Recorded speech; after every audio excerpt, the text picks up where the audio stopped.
मिनश्शैतानिर्रजीम बिस्मिल्लाहिर्रहमानिर्रहीम। अस्सलाम वालेकुम टू ऑल ऑफ़ यू। कैसे हैं आप सब? उम्मीद है अच्छे होंगे और आपकी तैयारी भी अच्छी जा रही होगी। हम क्या कर रहे हैं, हमने अब शुरू करना है पीबीए।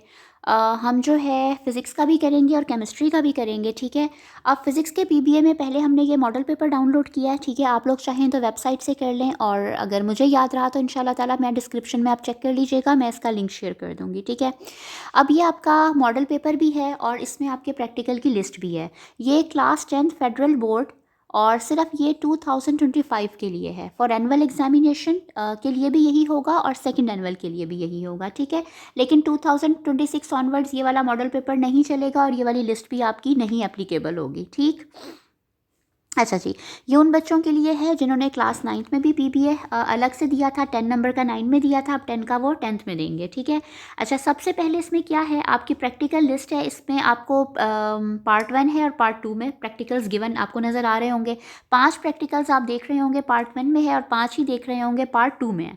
तो पार्ट 1 का पहला प्रैक्टिकल क्या है जो आज हम करते हैं, वो है सिंपल सा है, to study the effect of the length. आपने स्टडी इफ़ेक्ट लेंथ की करनी है कि लेंथ का क्या इफ़ेक्ट होता है किस पर, of simple pendulum on time, के सिंपल पेंडुलम के टाइम पीरियड पे क्या असर होता है, किसका, लेंथ का।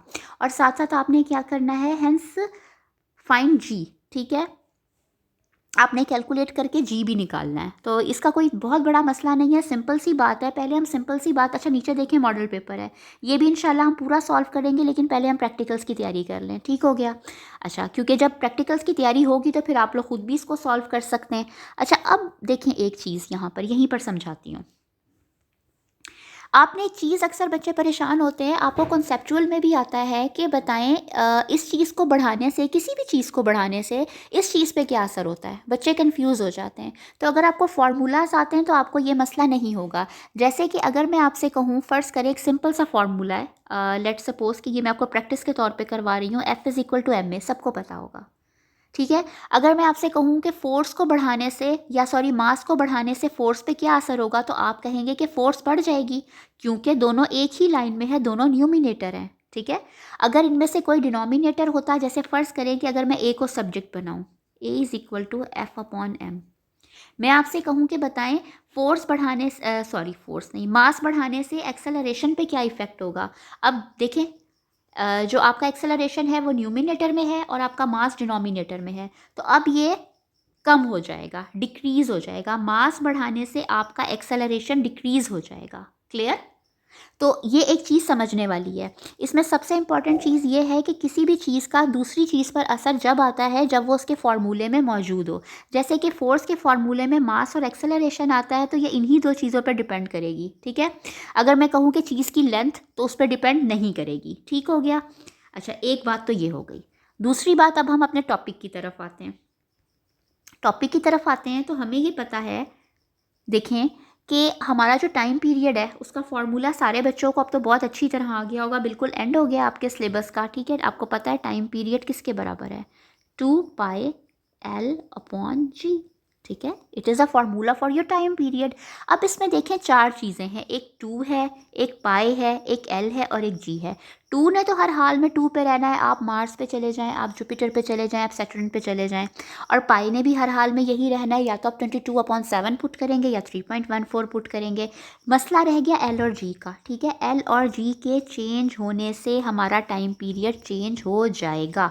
जैसे कि लेंथ ऑफ द पेंडुलम आप इतनी भी रख सकते हैं, ये हमारा पेंडुलम हो गया, हमने बॉब अटैच कर दिया, लाइक ये देखें, ये इससे हमने थोड़ा सा बड़ा कर दिया। और लाइक अगर मैं बहुत ही बड़ा कर दूं, ये देखें जी, इतना बड़ा मैंने बॉब अटैच कर दिया पेंडुलम। तो लेंथ चेंज करने से हमारा टाइम पीरियड चेंज होगा, ठीक है। अब टाइम पीरियड बढ़ेगा या कम होगा, तो आप ये देखें कि टाइम भी न्यूमिनेटर में है और एल भी न्यूमिनेटर में है, तो इसका मतलब ये हो गया कि एल इंक्रीज़ करने से टाइम पीरियड इंक्रीज़ होगा।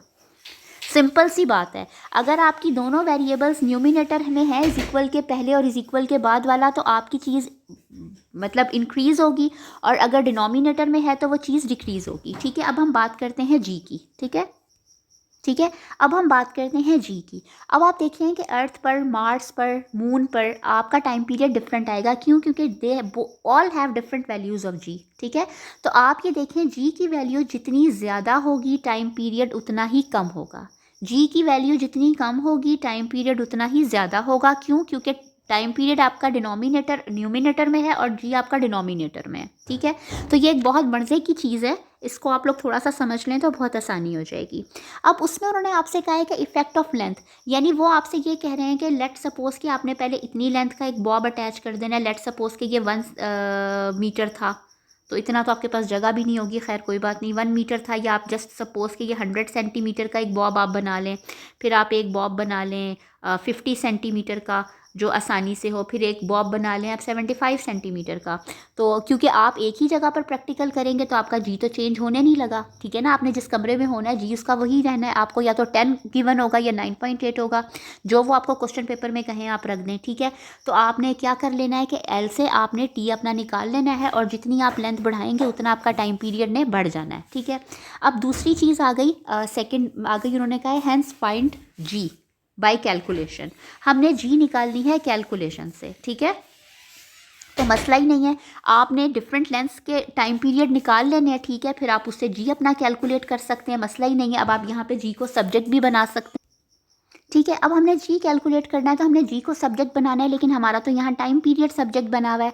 तो हम कैसे जी को सब्जेक्ट बनाएंगे? तो स्क्वायर रूट में है, स्क्वायर रूट में ना होता तो एक स्टेप कम हो जाता। हम क्या करेंगे? स्क्वायरिंग करेंगे बोथ साइड्स की। ये हो गया टी स्क्वायर, 2 का स्क्वायर 4, पाई का स्क्वायर पाई स्क्वायर, और जब स्क्वायर रूट का स्क्वायर लेंगे तो ये सिंपल एल अपॉन जी हो जाएगा, ठीक है। ये दो दो दफ़ा हो गया, वेट,